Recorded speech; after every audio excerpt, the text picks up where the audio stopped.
Assalamualaikum достар. Бесінші сұрақ, дүниежүзі тарихы. Өте қызық сұрақ. Өзіме де жаңа мәлімет, тіпті кейбірін енді танып жатырмын. Атақты джаз музыка бағытының әншісі дейді, яғни осы төменде тұрған бесеуі әнші, белгілі бір ән бағыттарының саласының қызметкерлері. Бірінші жауап бізде Майкл Джексон. Енді Майкл Джексон танымал әнші, танымал биші, міне филантроп, кәсіпкер, продюсер, композитор, хореограф. Енді ол негізгі ән айту бағыты қандай?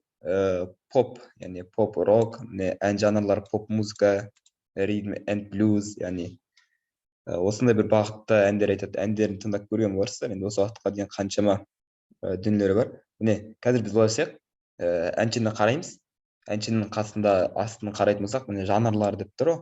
Соның ішінен джаз бағытын тапсақ, сол әнші бізде жауап болады. Түсікті, қараймыз. Бұл жерде Майкл Джексонды жауап екен. Майкл Джексон жауап түсе берейік. Одан кейін Элвис Пресли рок-н-ролл патшасы деп те атайды дейді. Демек, америкалық әнші, актер, 20-шы ғасырдың үздік әндерінің орындаушысы дейді. Енді атайтып тұр. Мына жерде жанрлар міне рок-н-ролл, яғни ритм энд блюз деген секілді жанрларда өнер көрсеткен. Демек, ең басты бағыты рок-н-ролл екен. Одан кейін Бритни Спирс. Ол бізде американдық поп әншісі, поп музыканың қаншайымы деген атауы бар екен. Грэмми мен Juice Award сыйлықтарының иегері, биші, актриса дейді. Жанрлары поп музыка, электро, би музыкасы дейді. Жауаптан тастай берейік. Одан кейін төртінші жауап Кристина Агилера. Кристина Агилера. Көп тұрғандарыңыздай американдық әнші, әндердің авторы, биші, актриса, продюсер, режиссер, филантроп. Латын Грэмми сыйлығының иегері. Жалпы енді әннен айтатын жанрларын көрейік. Жанрлары поп, дэнс поп, соул, синти поп деген секілді. Бұл да поп әншісі, яғни поп жанрындағы музыкалар дейді. Соңғы жауап бізде жауап ретінде соңғы алып тұр. Луи Армстронг. Бұл бізде Арлеон, Луизиана 1971 жылдың 6 шілдесінде қайтыс болған, 1901 жылдың 4 тамызында дүниеге келген, яғни американдық джаз кернейші, вокалист және де ансамбль басшысы. Ол өзі джаздың дамуына және бүкіл әлемнің танымал болуына қомақты үлесін қосқан. Енді джаз дейтін осы кісі болып тұр. Бізде жанрлар міне джаз, свинг, поп, традициялық поп деген секілді жанрларда өнер көрсеткен. Суретін қарасаңыздар да, яғни көбіне осындай аспаптармен ойнайтын адамдар джазда ойнайды. Негізгі жауапты таптық. Луи Армстронг бізде атақты джаз музыка бағытының әншісі болып келеді екен.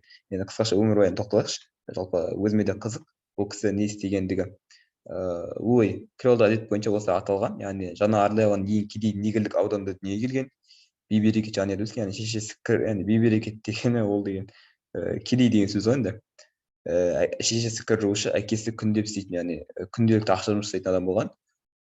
Кішкентай болғанда әкесі жанұясын тастап кеткен. Шешесі енді ыңғайсыз адам болған, бала мен кіші қарындасы Беатрис құлшылық күндерін есте сақтаған. Апасы Джозефина қоластында өскен. Біраз уақыттан кейін анасы мен Луиді қайтарып алады, бірақ ешқашан балаға дұрыс назар аудармаған. Жалпы 7 жасқа толған кезде еврейлер жанұясында өмір сүрген. Одан кейін міне Storyville деген бар, клубтар, би залдарында, танымал аудандарда дүниеге тұрған. Армстронг кішкентайынан бастап көмір тасып, газет сатып жұмыс істеген. Яғни 7 жасынан бастап далалық вокалды ансамбль ән айта бастаған. Барабанда бірнеше жыл ойнаған. Және алғашқы музыкалық білімі 1913 жылы түсті балаларға арналған Waves Home түсету лагерь интернатында алады. Және ол лагерьге жаңа жылда писатель атқан үшін түсет дейді. Өмірі өте қызық екен. Осылай өзінің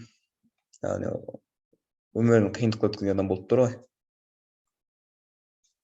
Туған қаласының көшелерінде джаз парадтарға қатысады. Кейін джаз, саз бенд тобында ойнайды екен. Жалпы енді өмірі осындай, жалпы өмірбаяны. Сұрақтың жауабы атақты джаз музыканың бағын әншісі Луи Армстронг болады екен.